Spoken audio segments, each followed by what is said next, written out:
The Japanese Navy built the largest aircraft carrier in history, and it sank before it ever launched a single plane. Not in a great naval battle, not after weeks of fighting. It went down on its very first night at sea. And here's the part that genuinely stopped me. Nobody has ever found it. Why is the Shinano still lost?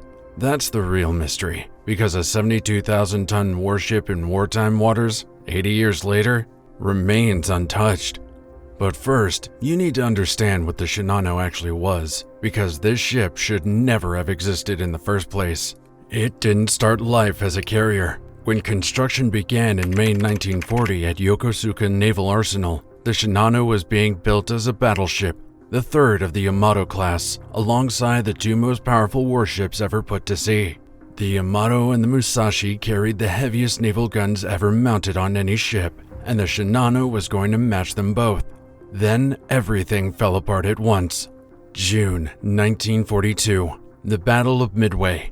In a single day, Japan lost 4 aircraft carriers, and the Navy suddenly had a crisis it couldn't solve quickly. Carriers had become the most important ships in the war, and Japan had no fast way to replace what it had just lost.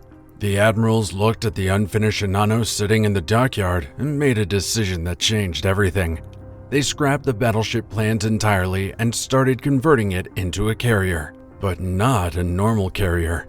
That's the bit that got me. The Shinano was not being built to fight. It was being designed as a floating fortress, a support base that would follow the fleet and keep other carriers alive by resupplying them with spare aircraft, fuel, and ammunition mid-battle. Its flight deck was armored so heavily that Japanese planners genuinely believed no American bomb could sink it. It worked so well that American naval intelligence barely knew it existed. In 1943, a captured Japanese aviator mentioned that a third Yamato-class hull was being converted, but the Americans dismissed the report as unreliable and filed it away. The largest warship in history was being built in secret, and the enemy had no idea. By late November 1944, the Shinano was commissioned, and this is where it starts to get dark. From the outside, it looked like a finished warship. Inside, it was nowhere close. Watertight doors had not been properly fitted. Pumps were missing from critical areas. Around 2,500 men were assigned to the crew, and a large number of them had never served on a warship before. The ship's own chief constructor, a man named Fukuda, formally requested more time to finish the systems that actually mattered. His request was denied.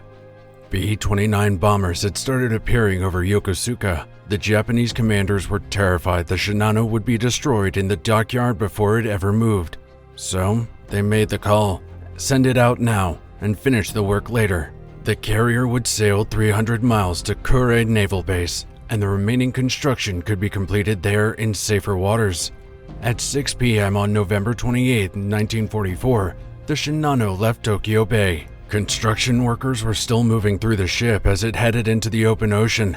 3 hours later, the lookouts picked up radar signals. There was a submarine nearby. That submarine was the USS Archerfish, commanded by Joseph Enright, and it had absolutely no reason to be in that position.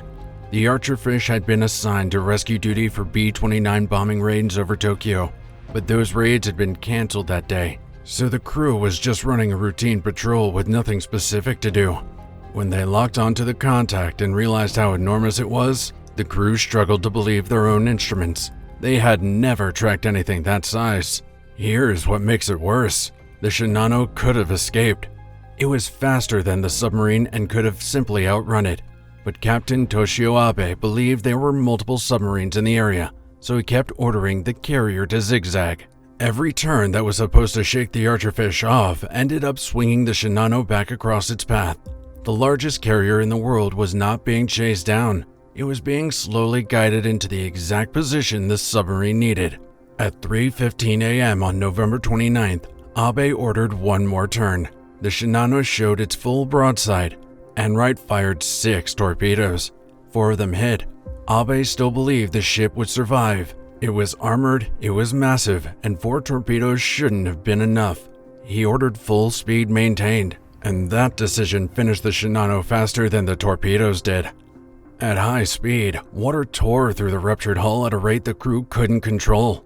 Inside the ship, the flooding systems that were supposed to contain exactly this kind of damage didn't work because they had never been properly finished. Water moved from compartment to compartment, and nothing stopped it. By dawn, the list was severe. Abe ordered the escort destroyers to take the Shinano under tow and beach it before it went completely under, but the ship had already taken on so much water that the tow cable snapped. By 10 a.m., the list had reached 30 degrees. The abandoned ship order was given. At 10:57 a.m. on November 29, 1944, the largest aircraft carrier ever built rolled over and disappeared. But the story doesn't end there, and neither does history like this. Subscribe, because what comes next is what gets even stranger. 17 hours. That was all it lasted. To put that in perspective, the Titanic stayed afloat for nearly 3 hours after hitting an iceberg. The Shinano, a purpose-built warship designed to be unsinkable, lasted less time on the water than some people spend at work in a day. Of the 2,500 men aboard, 1,435 were dead by the end of that morning. Captain Abe went down with the ship. The Archerfish returned to Guam, where Enright's report was met with disbelief. They credited him with sinking a cruiser, then later bumped it up to a 28,000-ton escort carrier. The real number, 72,000 tons, only came out after the war ended. Enright received the Navy Cross. The Archerfish received the Presidential Unit Citation.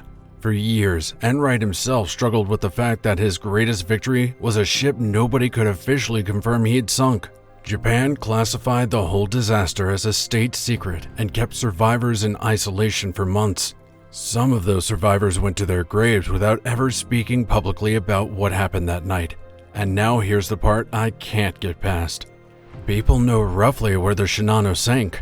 It went down southeast of the Izu Peninsula off the Pacific coast of Japan, and that has been known for decades. Robert Ballard, the man who found the Titanic, the Bismarck, and the USS Yorktown, wanted to go look for it. He approached the Japanese government. They said no. The rejection has never been formally explained, and every inquiry since has hit the same wall. The wreck sits outside Japanese territorial waters, so that refusal makes even less sense. But the answer stayed no, and no explanation was ever clearly given. Then there's the depth. Some estimates put the Shinano more than 6,000 meters down, which is deeper than the Titanic and deeper than almost any famous wreck ever located. The Yamato was found in 1985. The Musashi took 8 years and Paul Allen's money to find in 2015. Both of them have been located. The Shinano, the biggest of the three, is still missing. If you want more forgotten ship stories like this one, subscribing is the best way to make sure you never miss one.